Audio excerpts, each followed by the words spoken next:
is CTV News. Torrential rainfall this morning across Windsor and Essex County. This video sent to us by a viewer was in the area of Harrow and Colchester, which seems to have been hit the hardest from today's storm.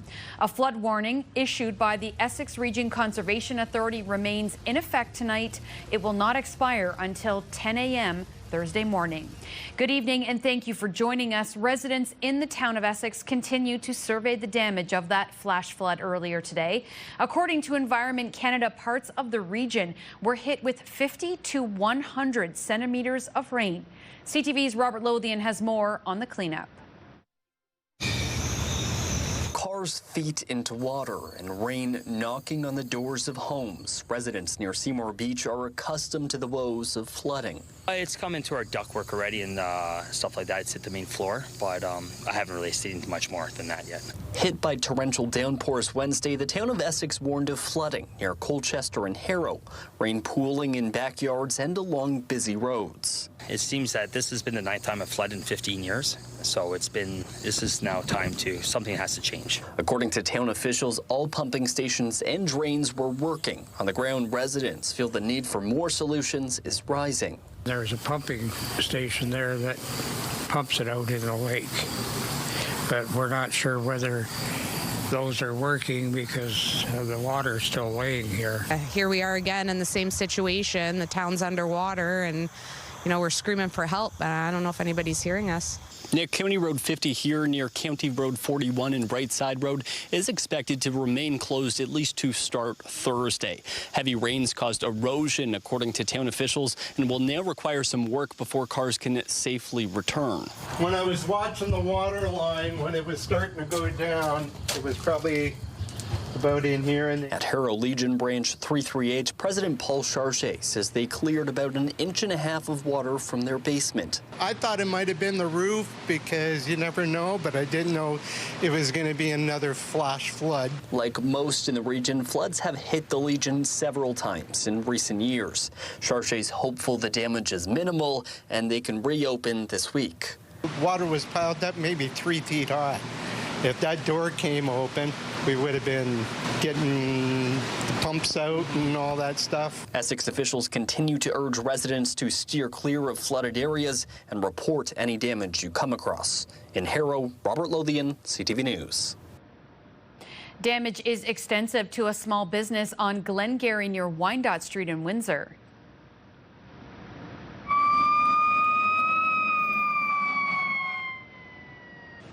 Windsor firefighters responded to the fire last night. It was at a market at 620 Glengarry Avenue.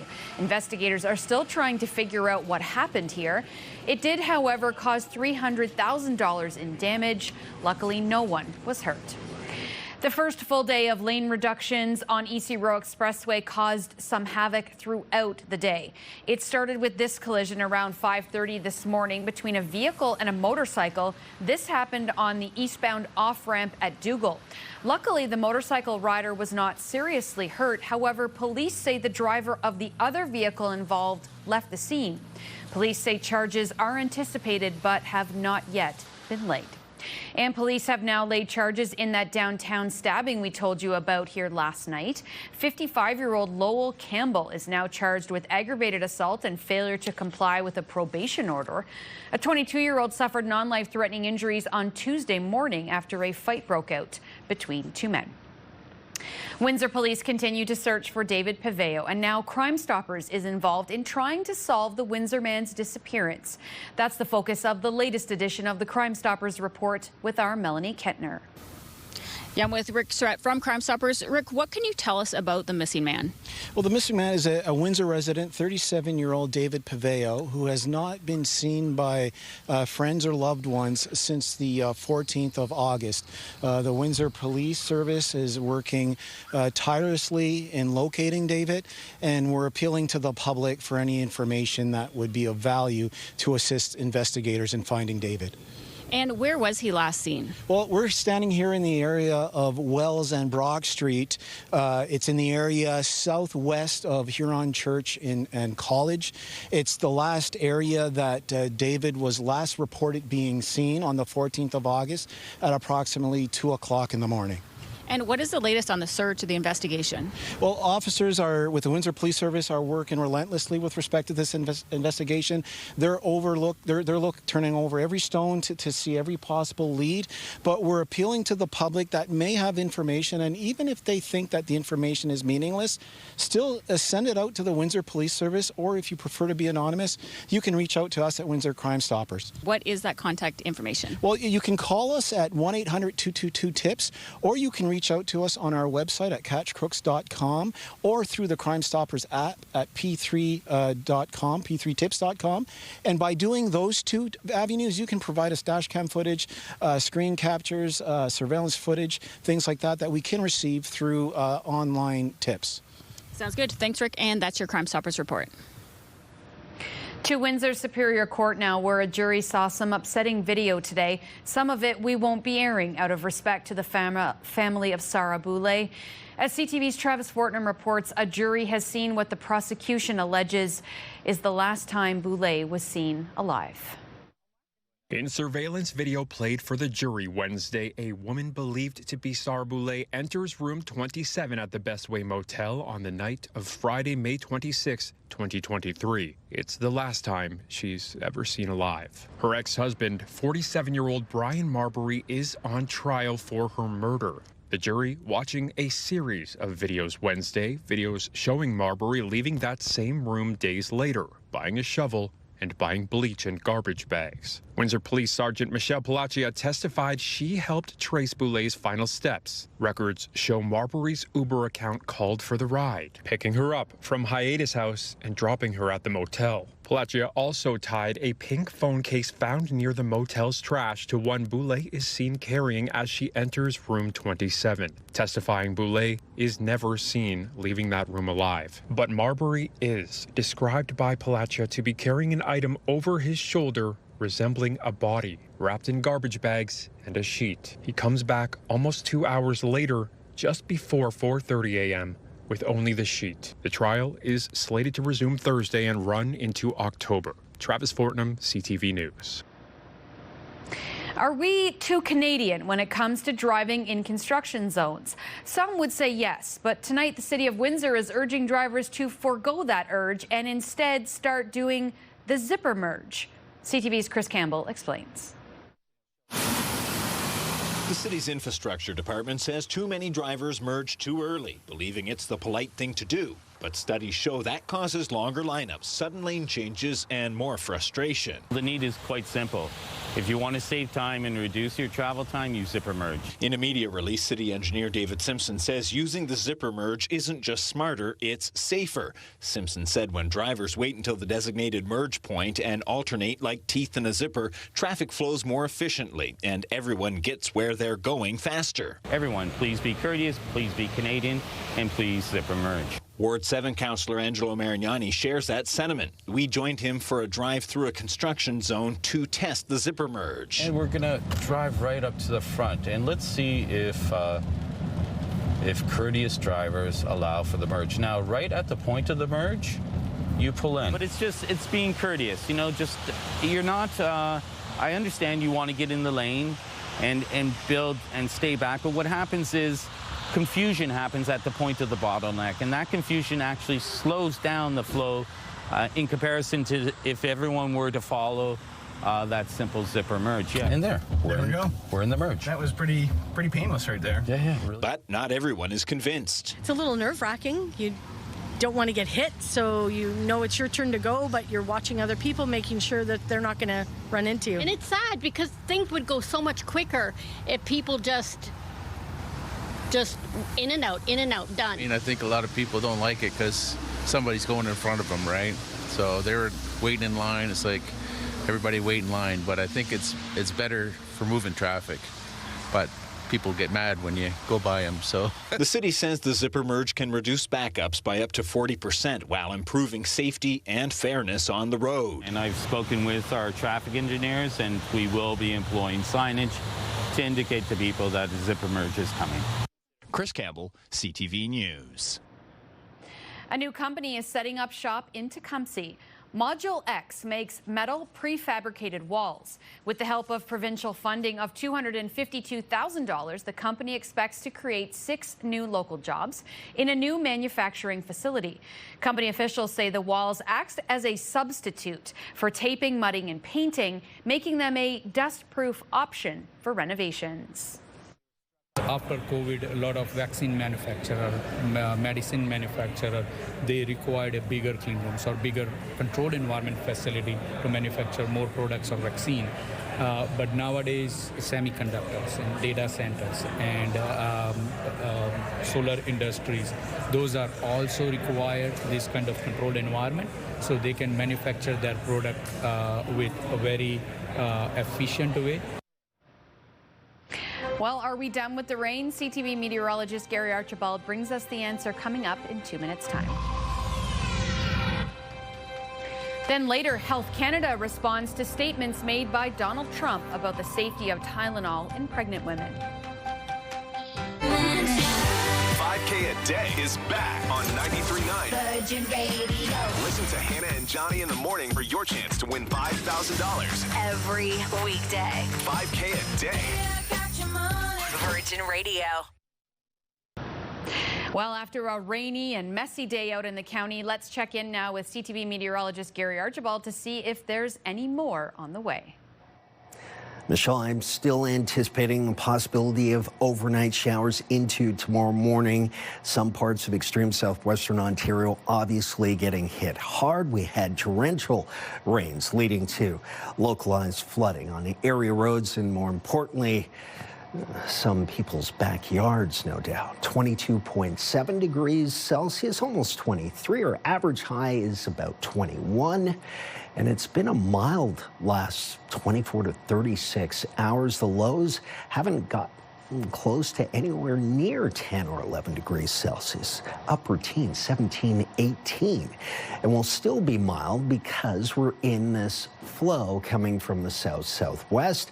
And of course, showers have draped much of southern Ontario proper over the last 12 to 18 hours. There's still lingering effects. One area of low pressure draws a secondary area of low pressure. And then we'll get into this beautiful clearing, and a ridge of high pressure will take hold for Friday afternoon through the weekend and beyond into next week. But before we get there, we have to contend with the showers and the potential storminess across parts of southern Ontario. The worst of it's well to our east now, but for travelers, and some of you will head to the GTA and eastward from there. The next 24 hours, that rain will be something you may have to contend with on the road or through the air. Overnight low temperatures projected before tomorrow morning. At dawn, 18 degrees. Again, our norm's closer to 11. That's a mild early morning start. Here's the breakdown for tomorrow. Thursday's a cloudy day, and I think showers are a slight possibility through the morning, midday, and afternoon. We'll see a high of about 23, feeling like about 28. So it's another humid day. All of that moisture at the surface, no doubt. The next 7 days do improve nicely, although temperatures not going to skyrocket. We could be about 3 to 4 degrees above seasonal as we head towards Friday and beyond. Tomorrow, as mentioned, showers. There's even a chance of a light thunder shower moving through Friday after morning rain, and about a 60% chance of that. We'll see a nice clearing and a high of 24. Sunny in the afternoon Friday, and then sunny for much of the weekend, Saturday, Sunday, and we'll continue it with this ridge of high pressure keeping things sunny and fair Monday, Tuesday, and Wednesday. The average temperature between Friday afternoon and Wednesday afternoon will be near 25 degrees in some parts of extreme southwestern Ontario. For Windsor, about 23.5. Not bad for this time of the year. High school sports are back in full force across Windsor, Essex, and Chatham-Kent. For Windsor's Catholic Central, it's an even more auspicious start to the school year.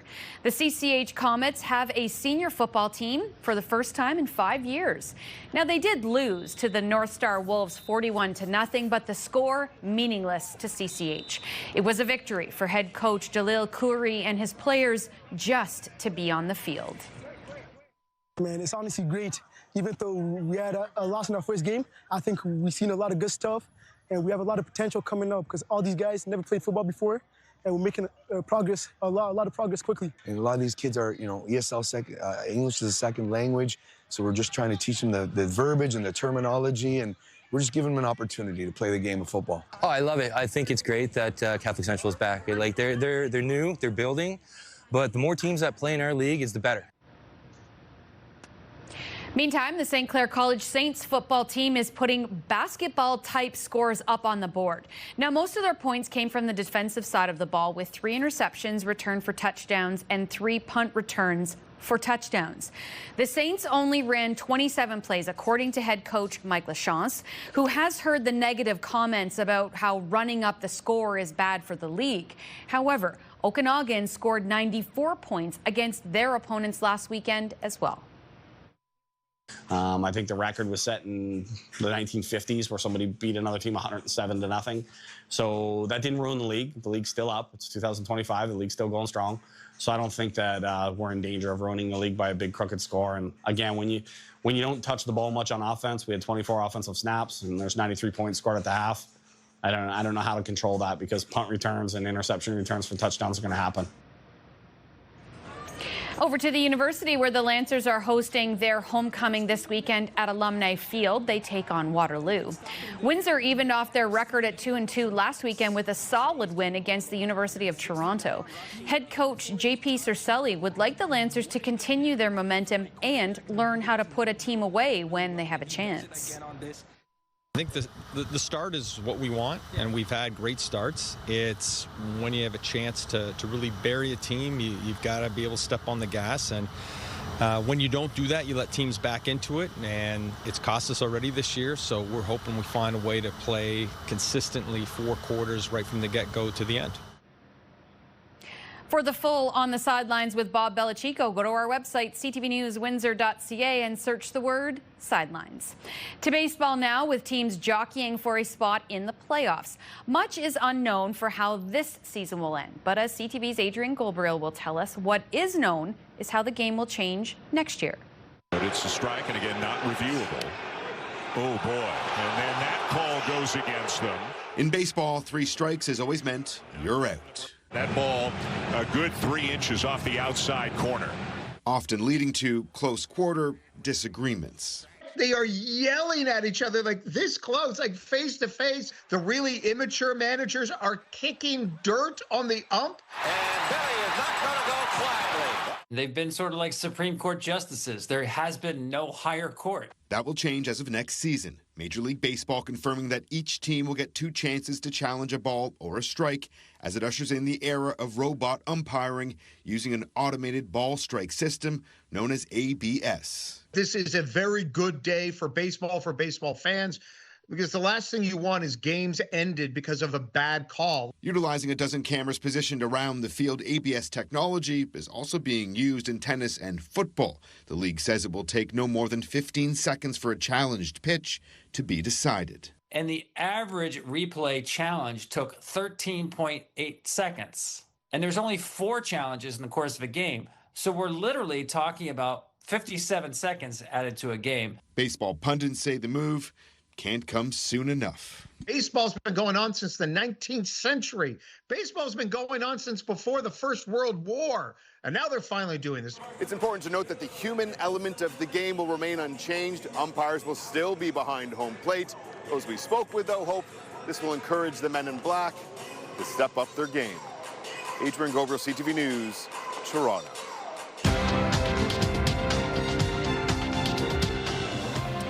On the markets, the TSX lost 59 points, while in New York, the Dow dropped 172, the Nasdaq fell 76.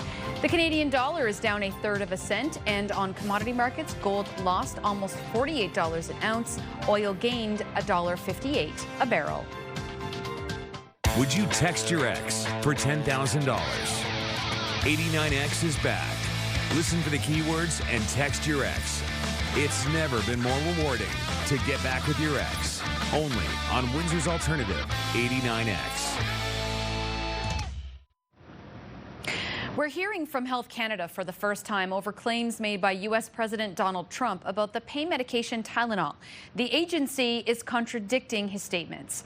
Health Canada says there is no conclusive evidence that using acetaminophen as directed during pregnancy causes autism or other neurodevelopmental disorders. Officials say it is recommended treatment of pain and fever in pregnancy. Acetaminophen is, of course, the generic name for Tylenol. Health Canada says not treating fever or pain in pregnant women can pose risks to the unborn child. Trump made the unproven claims about the drug causing autism at a news conference earlier this week. A new report suggests brain injuries linked to sports are more common than previously thought. But as CTV's John Musselman will tell us, Rowan's Law is making a difference to keep players safe. The key finding in this study shows that sports and recreational brain injuries are more prevalent than previously thought. The data shows that about 37% of brain injuries reported between 2010 and 2019 in Ontario hospitals were related to sports and recreational activities. That's more than triple the previous estimate of 12%. The positive news is that brain injuries dropped nearly 10% following the introduction of Rowan's Law. It was named in honor of Ottawa teen rugby player Rowan Stringer, who died from second impact syndrome in 2013. If there's a player who's suspected of having a brain injury, you need to remove that player from play immediately and make sure that they're checked by a healthcare professional before they return. And this was the information that would have saved Rowan Stringer's life. Dr. Jesse Young is a researcher with CAMH and the lead author of this study. I think my biggest surprise was how prevalent sports and recreation-related traumatic brain injury is, particularly because we're looking at hospital-treated traumatic brain injury. So if you think about the total burden, it's likely much larger than what we were able to observe in the study, because we only observed those who consider it or have symptoms that prompt them to seek care.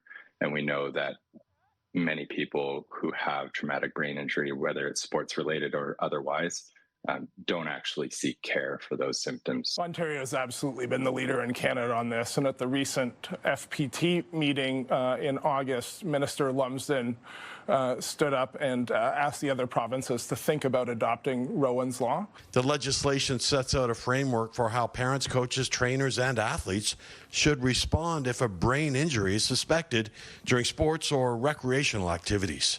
John Musselman, CTV News. Discussion here at Windsor City Hall. Windsor's top stories. A major project is about to get underway. Breaking news alerts. Severe weather is a possibility. And watch live. Good evening, and thank you for joining us. Download the CTV News app.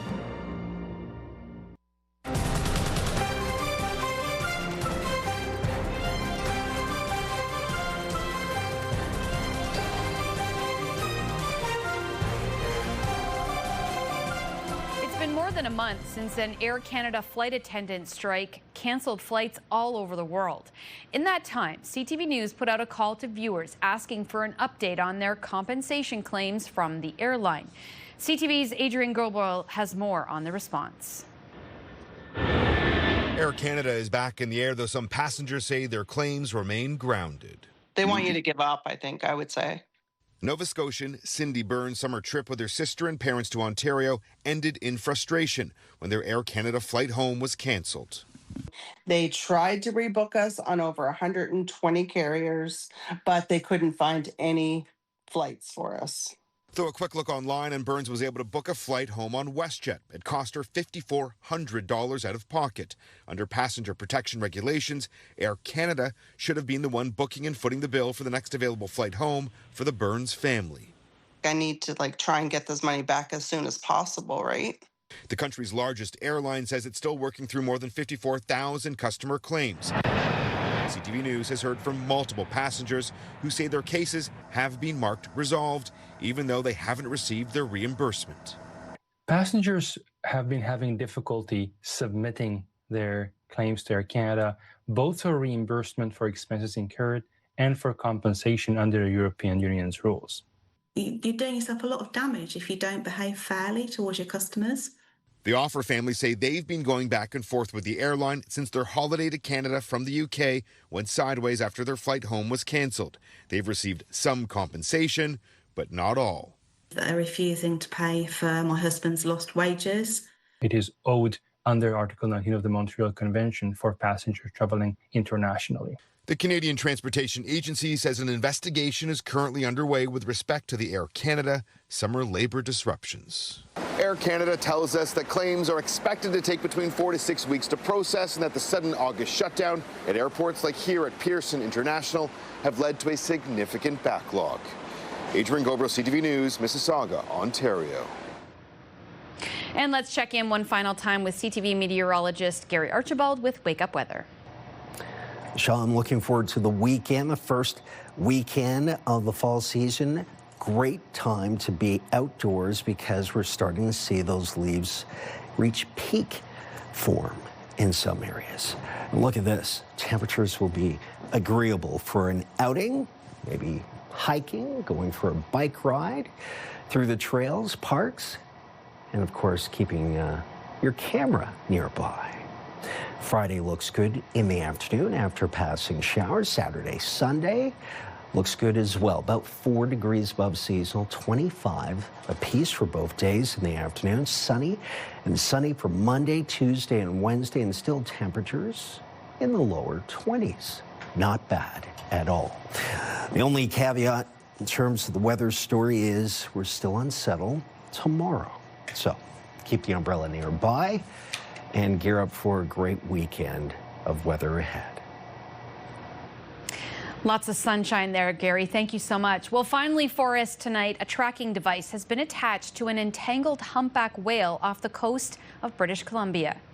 A whale-watching vessel spotted the huge mammal Sunday. It was caught up in discarded fishing gear in the Strait of Georgia. Fisheries and Oceans Canada was notified and they responded to the scene. They put a satellite tag attached to the tailing debris. Now that the mammal can be tracked, a rescue operation will be mounted once weather and location allow. Well, that's all the time we have for now. Thank you so much for watching. I'll see you back here tomorrow night with CTV News at 11. Have a great night.